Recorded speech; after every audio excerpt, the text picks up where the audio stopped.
What determines whether wealth arrives in your life through force, struggle, and exhaustion, or through alignment, timing, and flow? What is the difference between the man who must explain his greatness and the man who radiates it so strongly he never needs to say a word? The answer is simple, though often misunderstood. It is aura.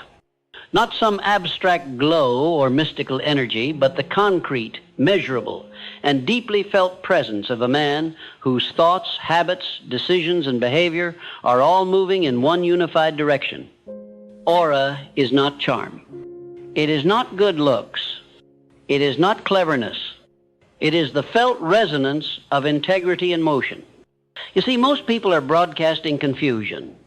Their body says one thing, their voice another. Their actions do not reflect their ambition. Their vision does not match their routine. So they speak, but they are not heard. They show up, but they are not felt. They try to persuade, but they are not trusted. And they wonder why success always feels like it belongs to someone else.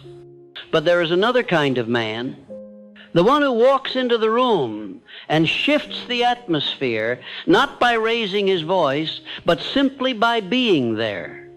The man whose time feels expensive, whose attention feels earned, whose opinion carries weight, and whose silence is louder than most people's noise. That man has built aura, not by accident, but by design. Not in a single day, but by stringing together a series of deliberate, difficult decisions that shape not only his world, but the energy he projects into the world. Let me tell you, you do not attract what you want. You attract what you are. And you are made visible to others not only by what you do, but by the frequency you carry. People will remember how they felt around you before they remember your name. Your words may inspire for a moment, but your presence can change their standard forever if you've done the inner work to earn that kind of presence. So how is that presence built? You begin with self-image. Not the superficial version that depends on public opinion. I'm speaking of the foundational inner identity, the way you see yourself when the room is empty, when the lights are off, when no one is clapping. You must create a vision of who you are becoming that is so sharp, so defined, and so emotionally charged that every action you take either feeds it or violates it. This vision must become non-negotiable. It must become so embedded in your mind that it informs your posture, your tone, your breath, your walk, your standards. You cannot afford to carry contradictions within you. Your energy must say the same thing across all layers. Because once the world senses inconsistency, your influence begins to fracture. Aura begins when self-image and self-discipline meet, because you cannot build a powerful presence with weak habits. You cannot demand excellence from others while tolerating sloppiness in your routines. You cannot lead if your own mornings are chaotic, your standards are flexible, and your attention is scattered. Your aura is only as strong as your rituals. So you must structure your days like a man who knows his time has weight. Your morning is not to be rushed. It is your launch pad. Your workspace must reflect your clarity. Your training is not optional, it is sacred. You do not eat what everyone else eats, you do not sleep like they sleep, and you certainly do not waste hours drifting through distractions that offer no return. Because you are not just building a life, you are building a field. Your field is your energy. And your energy is what people trust, or don't. Next, we must speak of silence. The man who has built real aura does not perform. He does not beg to be understood. He does not raise his voice to dominate the room. He understands the strength of stillness. He uses silence not to hide, but to hold. And when he speaks, his words land with weight because they have been marinated in clarity. If you wish to build this kind of presence, you must learn to value your words. Eliminate filler. Eliminate justification. Eliminate over-explanation. Speak when your words serve the mission, and when they don't, hold your ground with dignity. This is what few understand. It's not how often you speak that gives your voice power. It's how consistently your actions echo your words. A man whose word has never been tested in silence cannot project lasting presence. He can create impression. But impression fades, presence endures, and presence must be guarded. Aura is not invincible. It can be diluted. It can be distorted. It can be destroyed. That's why you must remain vigilant about your inputs. Audit what enters your mind, what you read, what you watch, who you listen to, what conversations you participate in. Every input either amplifies or weakens your energy. Do not treat it lightly. What you feed your mind becomes your frequency, and frequency becomes what you attract. This is why the man building aura lives in a state of internal curation. He does not absorb everything. He filters. He is selective, not out of arrogance, but out of alignment, because he understands that the stronger his field, the sharper his impact. Now let us speak of environment. Your space is a mirror of your mind. If your desk is cluttered, your energy is scattered. If your home is chaotic, your nervous system will be strained. The man with aura treats his environment as an extension of his identity. He chooses simplicity. He eliminates distractions. He designs spaces for clarity, not for comfort, because he understands clarity is more valuable than luxury. He walks into his space and feels reinforced, not entertained, and others will feel it too. They won't know why, but they will sense something uncommon. That's because the room holds his frequency. His attention leaves residue. His discipline shapes the environment long after he leaves it. This is where leadership begins, not in telling others what to do, but in showing them how energy behaves when governed by vision. Let's now speak of energy transitions. Every man has energetic leaks. The moments where he says yes when he should say no. The moments when he entertains the wrong conversation. The moments when he stays in a place too long just to be polite. You must seal these leaks, because each time you dilute your standard to accommodate someone else's comfort, you weaken your field. You must become immovable in your standards. Not loud, not defensive, just anchored. When someone asks you to violate your rhythm, your health, your values, you decline with grace. When an invitation comes that pulls you from purpose, you refuse with finality. Not because you're rigid, but because you've already decided who you are. And that's what gives your energy structure. Structure creates safety. Safety creates trust. Trust creates authority. And authority is what creates aura. You do not need to be the smartest, the wealthiest, or the most connected to become magnetic. You need to be aligned. And alignment requires the courage to hold your frequency even when no one understands it yet. Especially then, because the man with aura builds quietly. He prepares in silence. He sharpens when no one is clapping. And when he finally speaks, moves, or executes, the world listens. Not because it was told to, but because it was prepared to. This is the power of presence. This is what you're here to build. Let your energy say what your ego used to scream. Let your example teach what your words used to explain. Let your structure replace your struggle. Let your aura become your legacy in motion. Aura does not shout. It does not plead. It does not rush. It simply is. It is felt long before it is understood. And once it is felt, it becomes a benchmark for everyone who encounters it. That is the power you are building, not through force, but through internal congruence. Your aura becomes undeniable when you stop trying to project and start fully embodying. And embodiment begins with discipline. Not occasional motivation, not seasonal focus, daily, deliberate, unyielding discipline. Every time you follow through on what you told yourself you would do, your aura strengthens. Every time you break a promise to yourself, it fractures. You must begin to treat your daily habits not as choices, but as sacred contracts with your future. It is the man who can master his own mornings that eventually commands his entire life. Begin by asking, how do I enter each day? With intention, with clarity, or with noise and urgency? The man who builds aura does not wake into chaos. He wakes into ritual. He owns his time before the world demands it. His mind is not pulled by the phone. It is grounded in silence. He does not run into the world reactive. He steps into the world ready. You must claim the first moments of your day with such ownership that your nervous system begins to associate sunrise with sovereignty.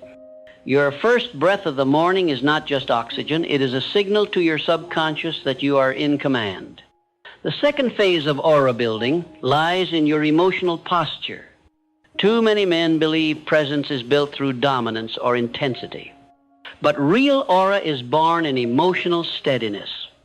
The man who can hold his state in a storm becomes the eye of that storm. He does not react wildly to emotion. He lets others move around him like waves hitting a boulder. He remains. You must train yourself to become unshakable, not by suppressing emotion, but by mastering response. This means building space between trigger and behavior.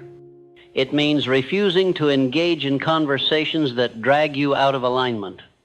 It means recognizing that your energy is most powerful when it is directed, not scattered. This steadiness will be tested. People will provoke. Life will throw curveballs. The untrained man flinches. He explains himself. He panics. But the man with aura has no need to respond to everything. He knows that power leaks when urgency rules. So he chooses stillness. And that stillness becomes more commanding than any display of intensity. From emotional posture, we move to language. Every word you speak carries weight or weakens it. The man who builds aura becomes precise with language. He does not speak to fill space. He speaks to deliver truth. He does not argue for attention. He speaks with clarity. No unnecessary words. No verbal clutter. Every sentence should be a reflection of his values, his standard, and his vision. Your vocabulary must evolve as your identity does. Eliminate phrases that carry weakness. No more "I hope I'll try someday," or maybe. These are words of the undecided. You are not undecided. You are resolved. Let your speech reflect that. Aura grows in the man whose word is rare, deliberate, and fully backed by action. Let every promise you make, spoken or unspoken, be a contract you will die before breaking. Now we turn to movement. The body communicates more than the mouth ever can. The way you walk, sit, gesture, and breathe, these are signals. They tell the world what to expect from you before you've said anything. The man who has refined his presence moves with control. His walk is purposeful. His gestures are minimal. His breath is deep, not shallow. He does not fidget, rush, or shrink himself. He moves like a man who knows where he is and where he's going. Train your body to reflect your frequency. This is not about appearance, it's about expression. A strong back, a still neck, steady hands, relaxed eyes, these speak louder than performance. They communicate inner command. The man whose physical presence matches his inner discipline is felt in every room he enters. And when people feel you before they know you, you have crossed into the realm of influence. But do not let influence become your goal. Let it become your byproduct, because the goal is not to be noticed.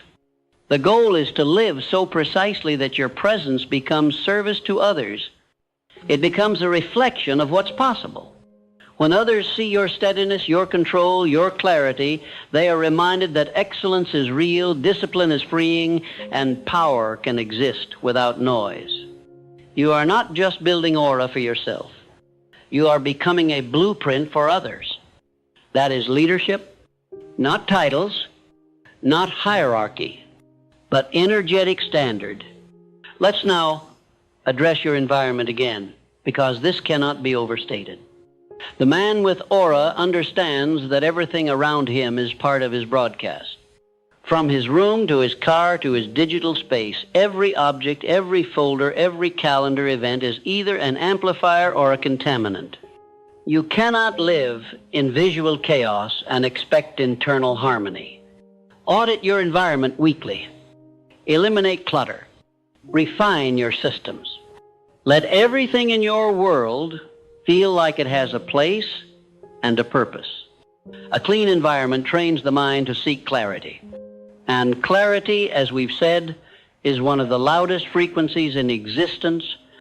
People are not drawn to the busiest man, they are drawn to the clearest.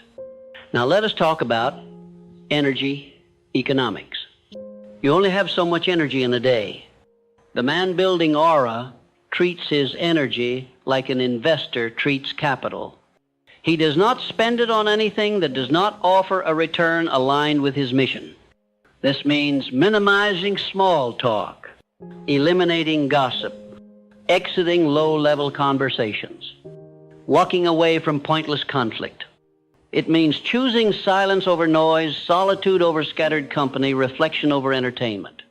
It also means you must treat your time as sacred, because time is energy. Every yes you say is a no to something else. The man of aura protects his calendar. He doesn't rush from meeting to meeting. He doesn't overbook himself for validation. He schedules space to think, to breathe, to prepare. And because of that, he shows up differently, fully charged, fully present, fully effective. This is what people feel. They may not know your morning routine, your boundaries, your reflections, or your habits, but they feel them in your presence. Aura is your habits in motion. It is your principles made visible. It is the proof that discipline compounds, and it becomes inescapable when you align your life with a purpose larger than yourself. You see, aura is not just the result of personal mastery, it is the result of mission. When a man is living for something beyond comfort, beyond applause, beyond survival, he becomes unforgettable. There is a hunger in his eyes that cannot be replicated, a sharpness in his movement that cannot be copied, a tone in his voice that others want to follow, not because of what he's selling, but because of what he's living. You must define that mission. What is it that you are building, not just in the material sense, but in the spiritual, emotional, and legacy sense?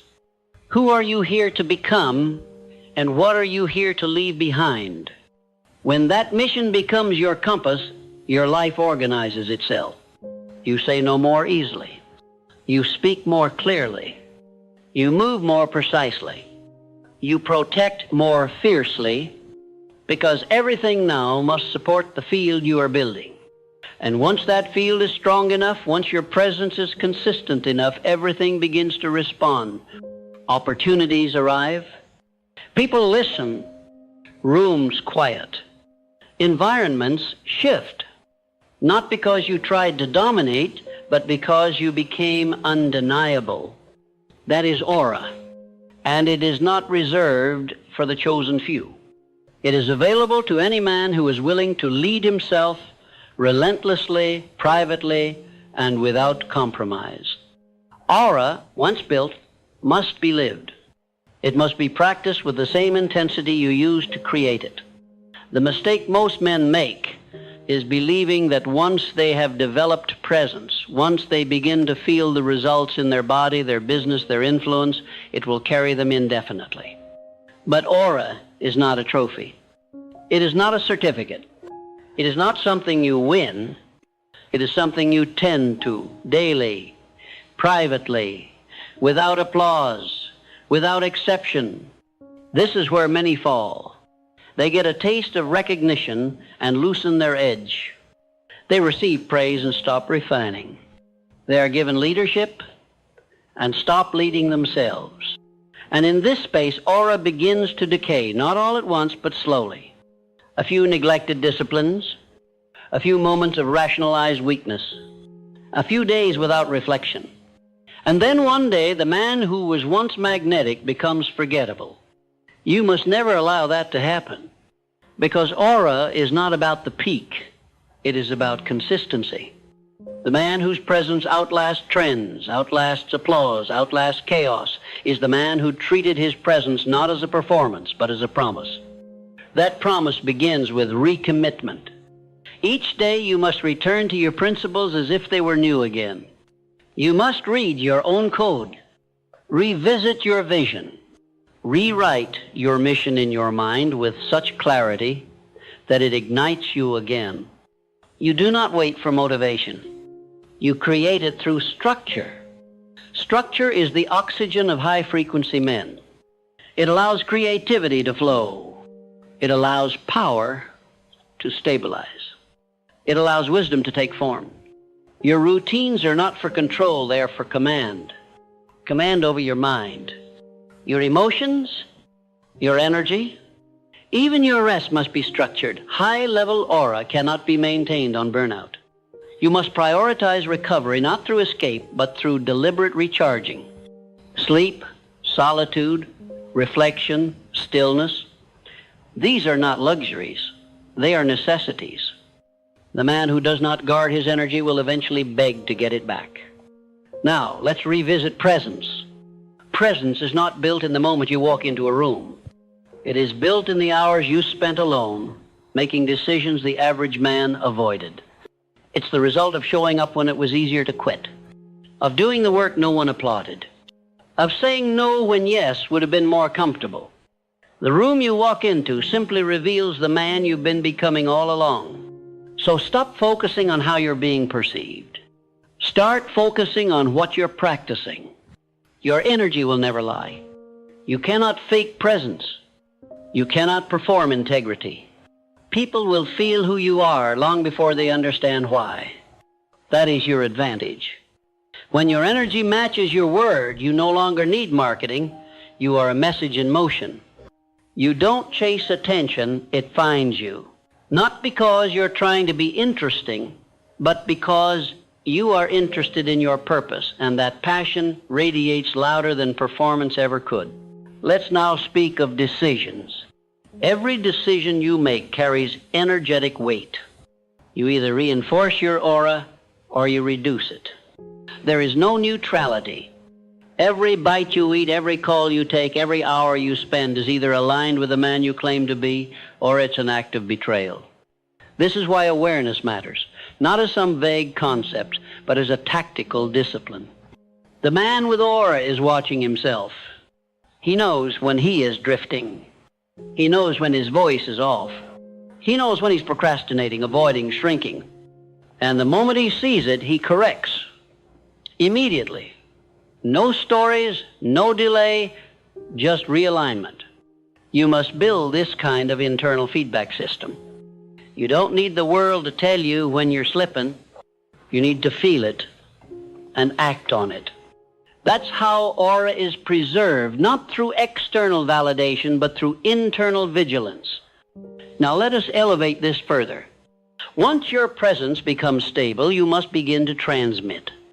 You must now use your aura to influence, not to manipulate, not to control, but to elevate. Your family should feel calmer in your presence. Your team should feel more focused when you speak. Your clients should leave conversations with clarity, not confusion. This is how presence becomes leadership. You must lead by tone, by space, by order. When others panic, you organize. When others gossip, you ground. When others spiral, you breathe. You are not moved by noise.